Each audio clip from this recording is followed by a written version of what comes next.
Good evening, everyone, and welcome back to Culture Ground.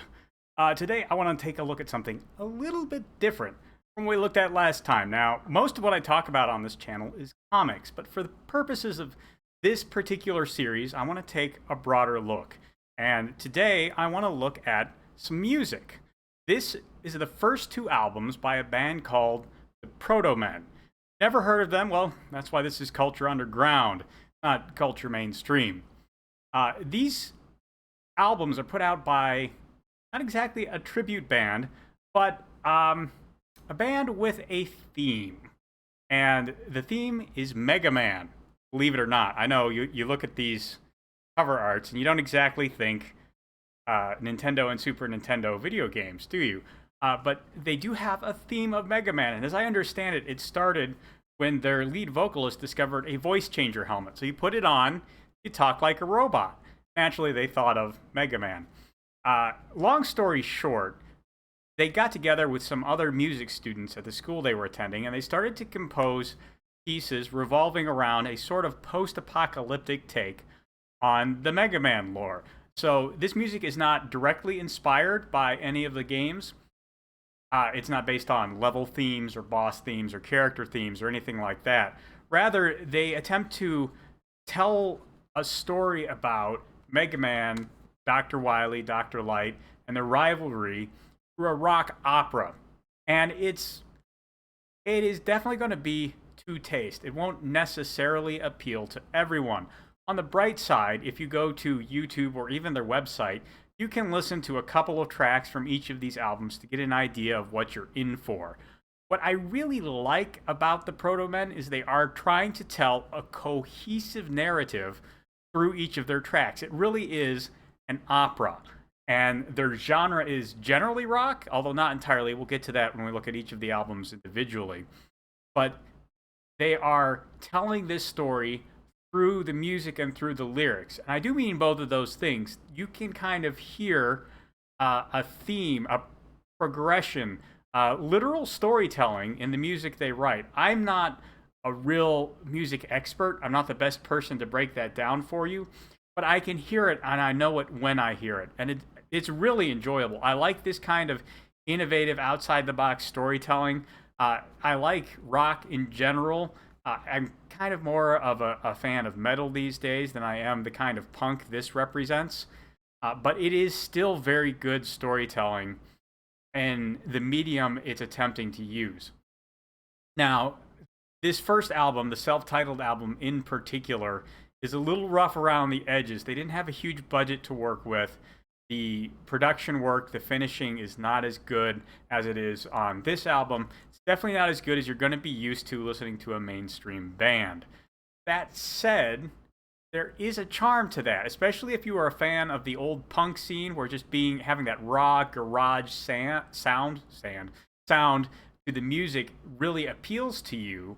I actually think the original Protomen is going to be your preferred album.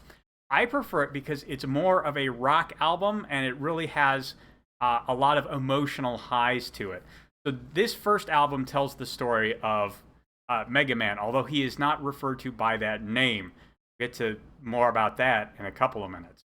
But this tells the story of Mega Man, how he is built by Dr. Light, how the world fell under darkness, as the opening song says, and Dr. Wily took over, what Dr. Light has been doing to try to undo that, and it kind of sets some stakes, and it has a very interesting climax that is a cliffhanger. This is actually not a self-contained story, which is pretty bold for your first album, but these people weren't and probably still aren't thinking of doing this commercially. This is kind of a hobby for them. It's a very fun hobby. I like it.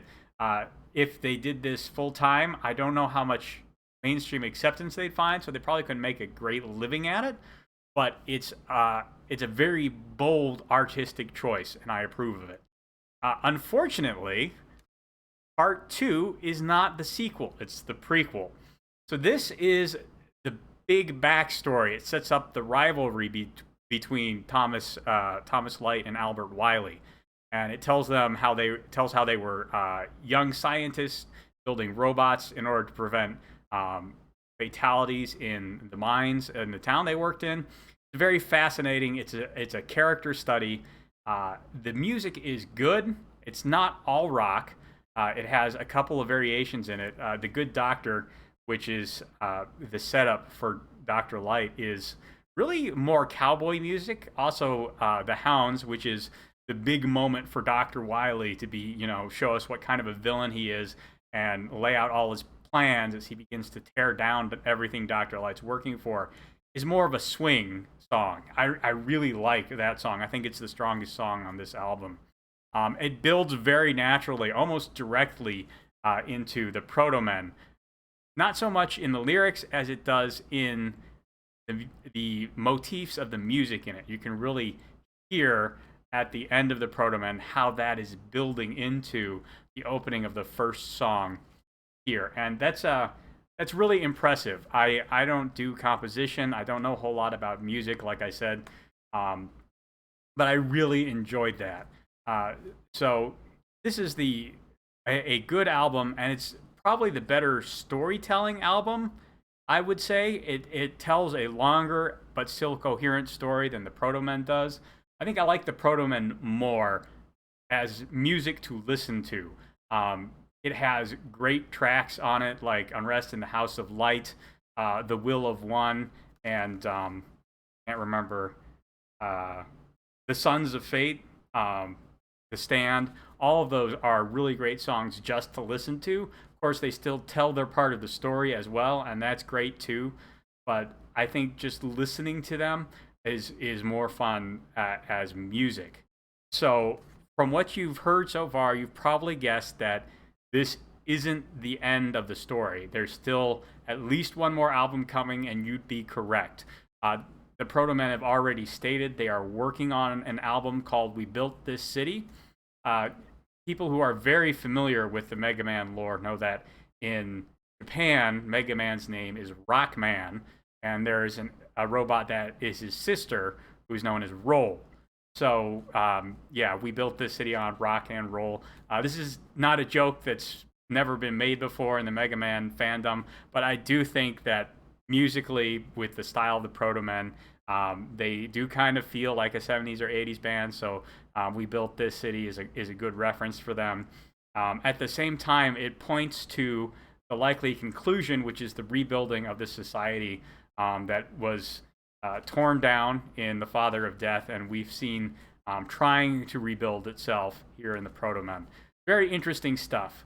Thematically, this is darker than your average Mega Man story. It is about how easily people fall into traps. It has commentary on the passivity of mankind. A big theme in the Protomen is that none of the humans outside of Dr. Light is willing to do a thing against Wily. And it kind of plays around with this idea that Mega Man, the robot, and his older brother, the Protoman, are both more heroic than mankind themselves is. And that raises a lot of interesting questions. Likewise, the Father of Death presents us with people who are more than willing to lay around at ease, even though it is corrosive to their morals and their bodies and their minds, while robots do all the work for them. And that's very interesting. They don't go into it a lot of depth because you can't really do that in music. But I think thematically, it's appropriate to the kind of story the Protomen are telling, which is, again, a darker, more post-apocalyptic kind of story. And I look forward to seeing how they will resolve these things in We Built This City. I am hoping they will stick to the ultimate tone of the Mega Man franchise, which is more optimistic. It is a basic premise of the Mega Man franchise that robots are helpful and beneficial to mankind. So it will be interesting to see how or if Protomen accept that premise in their third album. But the third album isn't out yet, and like most indie projects, it can vanish at any time. So if you want to wait until the whole project is out there to track these albums down and listen to them, I would understand that. And if you are a completionist, I highly recommend that over going out and buying these now. But if you just like musical storytelling, or if you just want some pretty good indie punk music, I highly recommend getting Protomen. It is a great, great band with some good music that kind of makes you think. Also, they have a Queen tribute album, which I don't have, but I understand is pretty good. So if you're interested in that, you can track that down as well. They do have a website. It is, I believe, protomen.com. I'll link it down below. And you can go there and check out their music if you're interested in it. Anyway, that's all I've got for today. If you liked what you had to hear, or if you are a fan of the Protomen and you want to give your own thoughts, you can go ahead and use the comment section down below to let me know what you think. There's a like button and a subscribe button. You can use those as you see fit, and I'll talk to you later.